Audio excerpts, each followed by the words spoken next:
As you are listening, be thinking about what the lesson in this story is.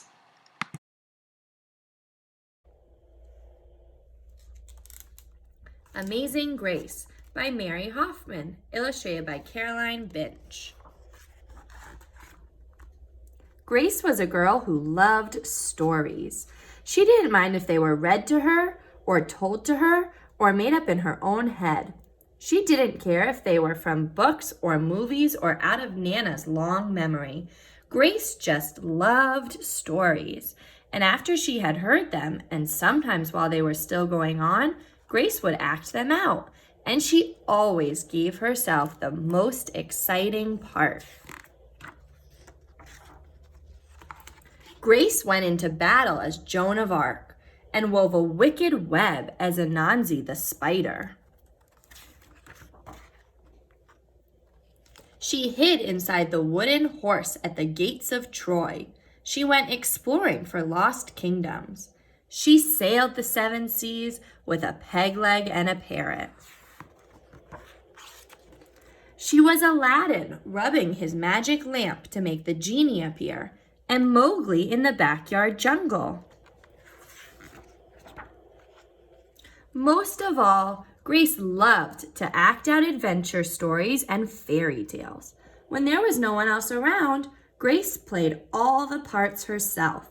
She set out to seek her fortune with no companion but her trusty cat, and found a city with streets paved in gold. Sometimes she could get Ma and Nana to join in when they weren't too busy. Then she was Dr. Grace, and their lives were in her hands. Wow, Grace is very imaginative. One day, Grace's teacher said they would do the play Peter Pan. Grace knew who she wanted to be. When she raised her hand, Raj said, "You can't be Peter. That's a boy's name." But Grace kept her hand up. "You can't be Peter Pan," whispered Natalie. "He isn't black." But Grace kept her hand up.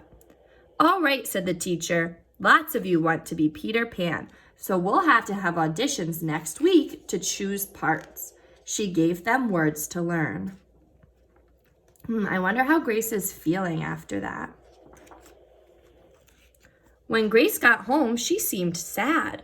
"What's the matter?" asked Ma. "Raj said I couldn't be Peter Pan because I'm a girl."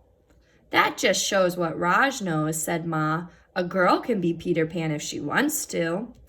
Grace cheered up. Then later she remembered something else. "Natalie says I can't be Peter Pan because I'm black," she said. Ma looked angry. But before she could speak, Nana said, "It seems Natalie is another one who don't know nothing. You can be anything you want to, Grace, if you put your mind to it." On Saturday, Nana told Grace they were going out. In the afternoon, they caught a bus and train into town. Nana took Grace to a grand theater. The sign outside read, "Rosalie Wilkins in Romeo and Juliet" in sparkling lights. "Are we going to the ballet, Nana?" asked Grace.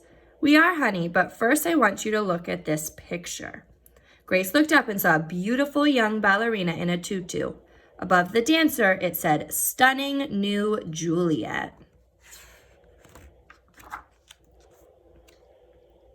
"That one is little Rosalie from back home in Trinidad," said Nana. "Her granny and me, we grew up together on the island. She's always asking me, do I want tickets to see her Rosalie dance? So this time I said yes." After the ballet, Grace played the part of Juliet, dancing around her room in her imaginary tutu. "I can be anything I want," she thought. On Monday, the class met for auditions to choose who was best for each part. When it was Grace's turn to be Peter, she knew exactly what to do and all the words to say.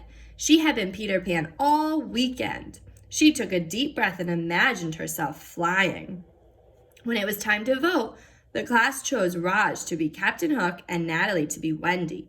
There was no doubt who would be Peter Pan. Everyone voted for Grace. "You were fantastic," whispered Natalie. The play was a big success, and Grace was an amazing Peter Pan. After it was all over, she said, "I feel as if I could fly all the way home." "You probably could," said Ma.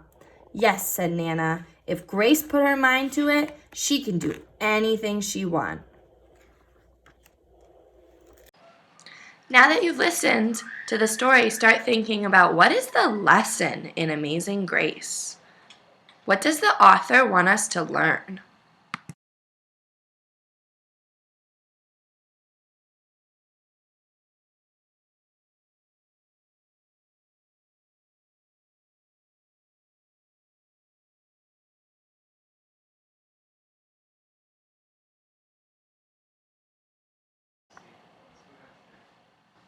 The lesson in Amazing Grace is you have the power to do anything you set your mind to. If you said that was the lesson, give yourselves a pat, pat, pat on the back, back, back for a job well done.